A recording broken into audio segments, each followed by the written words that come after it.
ഇതൊരു normal mouse ആണ് and ഇതാണ് പോട്രോണിക്സിന്റെ ടോഡ് 8 എന്ന് പറയുന്ന മൗസ്. ആൻഡ് ഈ ഒരു മൗസിന് കുറെ സ്പെഷ്യാലിറ്റീസ് ഉണ്ട്. ആൻഡ് ഫസ്റ്റ് ഓഫ് ഓൾ ഇതൊരു ട്രാൻസ്പാരന്റ് മൗസ് ആണ്, ബ്ലൂടൂത്ത് കണക്ടിവിറ്റി ഉണ്ട്, പിന്നെ റീചാർജബിൾ ആണ്. ആൻഡ് അതിനെക്കാട്ടും ഇമ്പോർട്ടന്റ് ആയിട്ട് ഇതിന്റെ ക്ലിക്കിംഗ് സൗണ്ട് നോക്കുകയാണെങ്കിൽ വളരെ നല്ലൊരു ഫീഡ്ബാക്ക് ആണ് ഇതിന് കിട്ടുന്നത്. വളരെ സൈലന്റ് ആണ്. ഫോർ എക്സാമ്പിൾ ഇതൊരു നോർമൽ ബേസിക് മൗസ് ആണ്. നോർമലി 150 രൂപയ്ക്കും 200 രൂപയ്ക്കൊക്കെ മേടിക്കാൻ പറ്റുന്നതാണ്. ആൻഡ് ഇതിന്റെ സൗണ്ട് നോക്കുകയാണെങ്കിൽ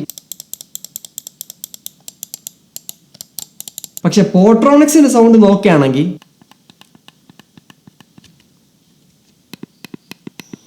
കേട്ടില്ലേ, വളരെ സൈലന്റ് ആണ്. ആൻഡ് അതുപോലെ തന്നെ ട്രാൻസ്പാരന്റ് ഡിസൈൻ ആണ് കൊടുത്തിട്ടുള്ളത്. വളരെ ഫ്യൂച്ചറിസ്റ്റിക് ആണ് ഇത് കാണാനായിട്ട്. ഇതിന്റെ മെയിൻ ഹൈലൈറ്റ് ഇതിന്റെ ബാറ്ററിയും കാര്യങ്ങളുണ്ട്. പിന്നെ ബാറ്ററി ഒന്നും മാറ്റി യൂസ് ചെയ്യേണ്ട ആവശ്യം വരുന്നില്ല. റിസീവർ വെച്ച് യൂസ് ചെയ്യാൻ പറ്റും, ബ്ലൂടൂത്ത് വെച്ചും യൂസ് ചെയ്യാൻ പറ്റും. വളരെ യൂസ്ഫുൾ ആയിട്ട് തോന്നി. 3 device at A time use ചെയ്യാൻ പറ്റും.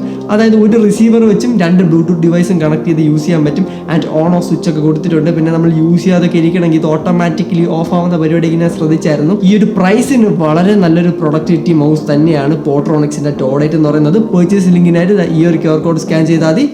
ബൈ.